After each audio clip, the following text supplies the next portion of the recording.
I learned early that praise came with a price tag, and I spent my childhood trying to afford it. Before dawn's pale light touched our kitchen window, I was already moving quietly, whisking eggs, folding Dad's shirts, and tucking a mug of instant coffee beside Mom's purse so she could drink it on her way to the bus stop. At school, I hoarded honor roll certificates like ration stamps, convinced each neat row of A's might buy me a little warmth from my father's eyes. After class, instead of joining friends in the parking lot, I clocked in at the coffee shop, smiling at strangers who mistook my practiced cheer for happiness. Every dollar I earned found its way home to the grocery envelope, to the power bill, to the kitchen jar labeled rainy day that always seemed empty no matter how often I fed it. In the evenings, when Mom's shoulders slumped with fatigue, I pressed a gentle hand between her shoulder blades and told her dinner was almost ready, as if I were the mother and she the child. My siblings floated around me, buoyed by Dad's easy praise of touchdowns and dance recital pirouettes, and I cheered them on because that was what good sisters did. Still, I listened for the single sentence I craved, some small recognition that my worth extended beyond duty, and it never came. Dad nodded at me the way people nod at background music, a polite acknowledgement devoid of interest. I told myself it didn't hurt, that love was measured in silent deeds, that eventually he would see the girl who never sat still, who never failed a test, who never complained. Yet each time he overlooked me, a thin crack spread through the center of my resolve. I kept smoothing it over with fresh effort, the way one palms wet plaster over a fracture, pretending it would set clean. I didn't realize how fragile that surface had become until the night everything shattered. Our home looked picture perfect from the street white siding, blue shutters, maple tree throwing afternoon shade across a tidy lawn, but inside it hummed with tension, the way an old fridge buzzes even when no one's listening. Mom's layoff arrived like a late-season storm, unpredicted and brutal. She tried to keep the weather from us, but her forced optimism sounded tinny, and the hush that followed her phone interviews exposed how thin her hopes had worn. I stepped deeper into the breach, stacking grocery coupons beside my textbooks, acting as if long nights and double shifts were simply rites of passage for responsible daughters. Dad, meanwhile, measured success in touchdowns, trophies, and charismatic charm currencies my siblings carried in abundance. He slapped my brother's shoulder after every game, boomed with pride at my sister's dance recitals, and poured beers for the neighbors who praised his kids' accomplishments. When eyes turned my way, he offered a half smile and a change of subject. Even Mom's whispered thanks could not drown the sting of that silence. I ached to break it by shouting, "Look at me. See what I carry for all of us." But I believed voices raised in anger only confirmed failure. So I doubled down on quiet excellence, hoping effort would speak louder than resentment. What I did not see then, though I can admit it now, is how resentment curdles when left unacknowledged. It thickens inside you, turning one tender motive into something sour. I loved my family, and yet I kept score every overtime shift, every missed outing, every sacrificed dream, and the ledger grew heavy in my pocket. I prayed someone would notice before the weight bent me beyond repair. Instead, life pushed steadily forward until one ordinary dinner exposed how invisible I truly was. That Thursday had been long but unremarkable. Spilled latte at work, quiz aced in macroeconomics, frozen pizza thawing beside the sink. Dad invited a few colleagues, my aunt stopped in on her drive south, and suddenly our kitchen table felt cramped with expectation. I rehearsed my question all afternoon. Just a small request, alone until next paycheck, help for my old Sedines, alternator telling myself any loving father would agree. When plates were served and conversation lilted through small talk, I folded my napkin, cleared my throat, and asked. I didn't expect the eruption. Dad's hand struck the table like a gavel, rattling silverware and conversation alike. The room fell silent so fast I could hear the tick of the wall clock. His eyes burned, but it was his voice, low, sharp, certain that sliced deepest. Your burden, he said, each word crisp, public, irreversible. You take and give nothing. The condemnation hung longer than any sermon, and though I felt my cheeks flame, I would not offer tears to prove him right. I rose, lifted my half-eaten plate, and walked to the sink. The door clicked shut behind me, quiet as a sigh, yet it rang louder than his accusation. In the hallway mirror, I caught my reflection back straight, chin set, and realized I was tired of swallowing shame. The truth was simpler than my excuses. I had given everything I had, and it still sat unacknowledged. A tremor of grief started in my chest, but somewhere inside that ache a harder truth took root. If my father saw only a burden, perhaps I owed him nothing more. That night I lay awake listening to the house settle pipes ticking, wind scraping branches across the siding end. My mind wandered 5 years back to my grandfather's funeral, the last time I wore black for someone I adored. After the service, while mourners clustered around casseroles, Grandpa's attorney pressed a slim envelope into my hand. Inside lay the deed to our family's lake cottage and a handwritten note for the one who never asked but always gave. I remember smoothing the paper with shaking fingers, stunned by the weight of that trust. Dad never asked where the deed went. He simply moved our family into the cottage when foreclosure took our old house, assuming ownership the way breath assumes presence. Until now, I had let him keep his illusion, thinking generosity meant silence, but as his insult echoed in my ears, I felt the deed's edges in the bottom drawer of my desk like a hidden key.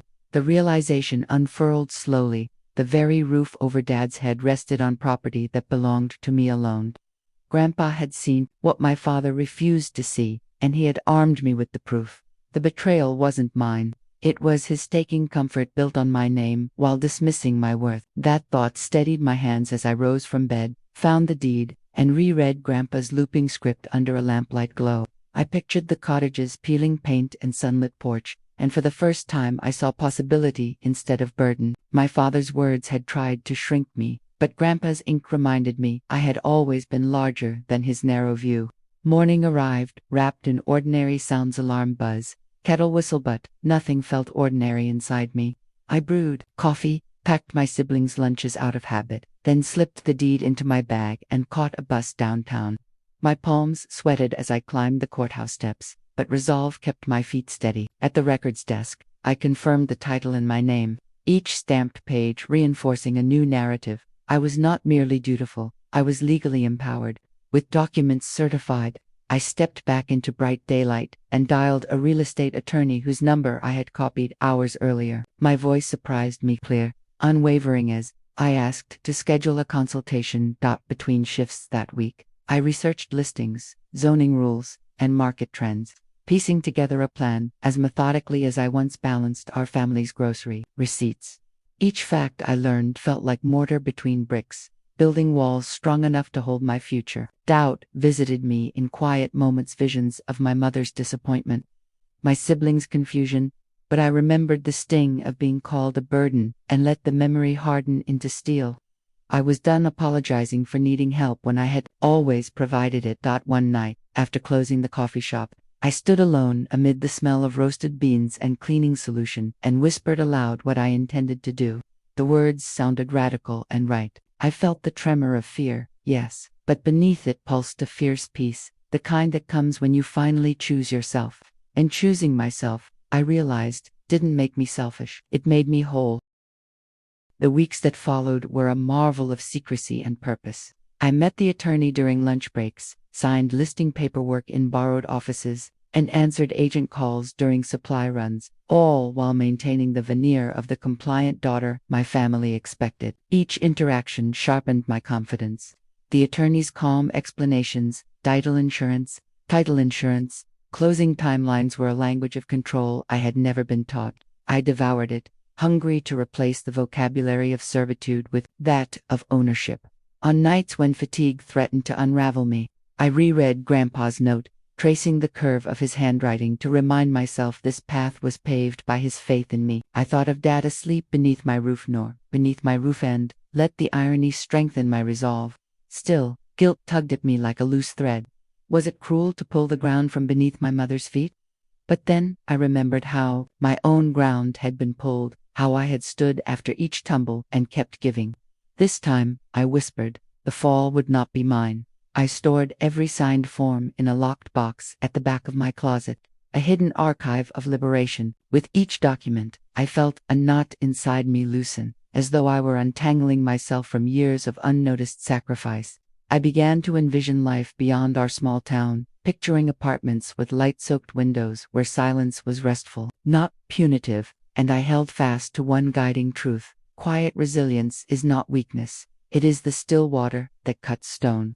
The cottage officially hit the market on a crisp morning painted with early autumn gold. Professional photos captured, weathered clapboards glowing in slanted sunlight, and the listing went live while I stood in the attorney's office signing final disclosures. The agent's optimism was contagious.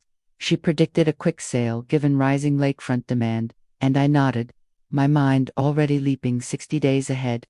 When my pen lifted from the last page, I felt an almost physical click, like a door locking behind me. There would be no turning back.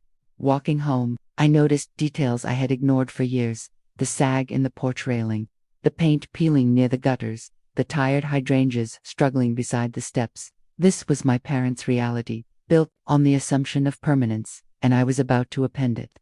The knowledge sparked a strange mix of sorrow and righteous clarity. Love does not require self-erasure, I reminded myself. Sometimes love for self must eclipse love for those who refuse to see you. That night, I slept more soundly than I had in months. Dreams came, vivid and exhilarating, of unfamiliar skylines and rooms filled with my laughter.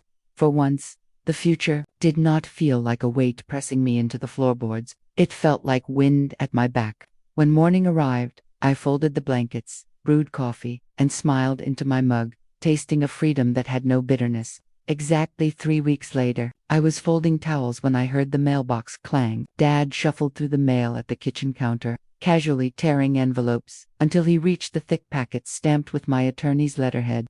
I watched from the hallway, heart hammering but face serene. His brows knit as he scanned the first page, then his complexion drained, fury flushing in to replace it. "Rachel, what is this?" he demanded, waving the notice like a flag of betrayal. Mom's hands fumbled for the pages, her mouth forming silent questions as she read the legal ultimatum: vacate within 60 days. My siblings crowded behind her, eyes flicking between the lines and my expression, trying to reconcile the sister who made their lunches with the woman evicting them. I stepped forward, voice steady, and said only, "It's all explained there." I laid a second envelope on the tabula personal letter, outlining the deed's history, Grandpa's intention, and my decision. The silence that followed was thicker than any shouted argument. Dad's anger finally broke through: accusations of manipulation, threats to contest, promises that no judge would allow such cruelty. Yet each rage-laced sentence bounced off notarized reality. He could not rewrite deeds or wills with volume. I stood still, letting his words crash and recede while keeping my eyes level. For the first time, he understood I was not the child he could silence. In the days that followed, emotions spun through the house like winter gusts. Dad alternated between icy withdrawal and heated tirades, searching for loopholes that did not exist. My brother pleaded for compromise. My sister wept at the prospect of losing her bedroom's mauve walls. Mom sat with me late one night, her voice trembling as she asked how long I had carried this secret grief. I answered honestly, tears finally breaking free, telling her about the years of striving, the night of the insult, the deed hidden away like a lifeline. She cried too, mourning both the home she must leave and the blindness that had kept her from seeing my hurt. I felt compassion, but I did not retract my decision. Boundaries, once discovered, demand defense. I offered resources, referrals to rentals, even a portion of proceeds for first-month deposits, but the 60-day clock remained. Dad refused every olive branch, framing my resolve as unforgivable. Mutiny. I let his words hang unanswered in the air. Some truths require no rebuttal. They announced themselves in deeds, not debates. On the eve of their departure, I placed one final letter on Dad's pillow, a quiet articulation of pain and love, explaining that I hoped someday he would understand that children are not accounts to be balanced but hearts to be nurtured. Whether he ever reads it without anger, I may never know, but writing it freed me from waiting for his approval. The October morning they left was bright and brittle. Boxers lined the driveway like surrendered soldiers, and I stood on the porch, arms folded against a chill that felt less like weather and more like passage. Dad kept his back to me, issuing curt directions to the movers. Mom paused at the foot of the steps, eyes searching mine for something I could not quite name.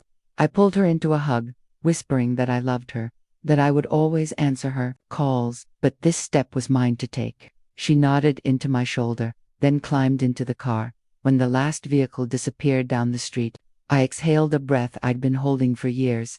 The house around me was suddenly cavernous, echoing, with memories both sweet and sour, yet its emptiness felt like fertile ground, not ruined. I walked room to room, tracing grooves in the floor where furniture had rested, acknowledging each chapter before letting it close.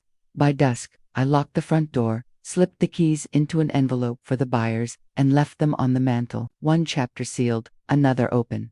A month later, I stood in a small city apartment 3 states away, sun spilling across hardwood floors, the deed proceeds safely invested in my education fund. I unboxed new linens scented like lavender fields and pinned Grandpa's note above my desk. In the quiet hum of my own space, I felt neither burden nor victim. I felt author. My story, at last, belonged to Meriton, not in whispers of sacrifice, but in the steady, confident script of a woman who finally believed she was enough,